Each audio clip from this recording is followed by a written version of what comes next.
দেখুন কায়েস সাহেবদের অনেক সমস্যা আছে, তারপরেও তিনি যে আমার সঙ্গে সুর দিয়েছেন, ধন্যবাদ। জনগণের স্বার্থে এমন একটা বিষয়তে একমত হতেই হবে। দেশের সমস্ত সুশীল সমাজ এই বিষয়ে একমত হবে। আমি সম্পূর্ণ একমত। মোর বিনা উঠে কোন সুরে বাজে। আমরা তো কখনো কোনো ইস্যুতে একমত হই না, আর এটা তো একটা টিভি টক শো। আমাদের অনুভূতি নিয়ে খেলা সহ্য করব না। সবাই মিলে যদি একটা বিষয়ে একমত হয়, সেটা নিয়ে মানুষ তোলপাড় হবে কি জন্য? সোশ্যাল মিডিয়া হওয়ার কারণে এখন সবাই কথা বলতে পারে। ঠান্ডা আছে, তারা সবাই একমত হবে কেন? সেই জন্য সে একমতের বিরুদ্ধে সবাই লড়াই করছে।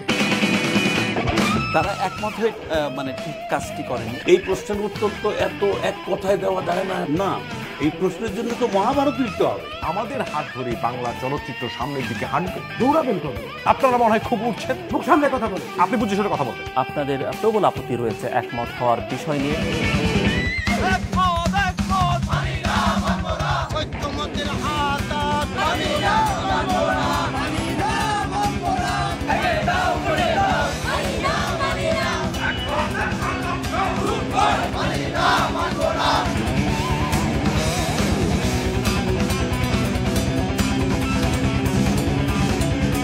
মগের মূল্য নাকি তারা কেন একমত হবে?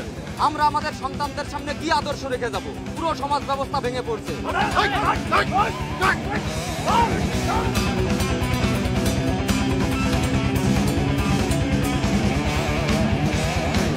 তপু, আপনি যদি আমাদের বর্তমান পরিস্থিতি জানাতেন, কারা সেখানে আমরণ অনশন করছেন? এদের বেশিরভাগই আসলে নাট্যকর্মী, নাট্য আন্দোলনের সাথে জড়িত রয়েছেন।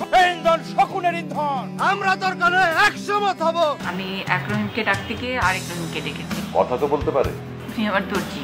এই দেশের বেশিরভাগ লোক কিন্তু এমএ পাস করছে, হয় ম্যানেজমেন্টে আসলে রাষ্ট্রবিজ্ঞান।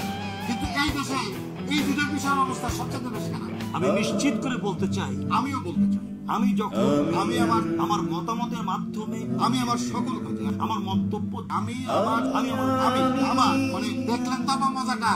এরা দুইজন আমি আমার এগুলো ছাড়া কথা বলতে আপনার দলটির নাম জানতে পারি? আমার দলের নাম সুশীল নাগরিক আদর্শ, বা সংক্ষেপে শোনা। ফেসবুক ব্লগ অ্যাক্টিভিস্ট ফোরামের মুখপাত্র নাদের কিরমানি। আমরা মনে করছি এতে করে সরকারের উপর আমরা একটু চাপ সৃষ্টি করছি। স্টুডেন্টদের পরীক্ষার খাতা দেখারই সময় পাই না, আমাকে এত টক শোতে অ্যাটেন্ড করতে হয়, অনেক রকমের ধান্দাবাজি। প্রিয় দর্শক, কেমন আছেন এই চাপের মধ্যে? কেউ ষড়যন্ত্র করছে না তো? কেউ আঘাত করছে না তো? সেদিন বড়রা কি নিয়ে একমত হয়েছিলেন? আর কি যখন বড় হবে তখন বলছি বলবো। বড় হওয়ার পর বললে আমিও তোমার সঙ্গে একমত নাও হতে পারি। ফোন এসেছিল, ফোন এসে গেছে। ওই দিনে সবাইকে তুমি ডাক দাও।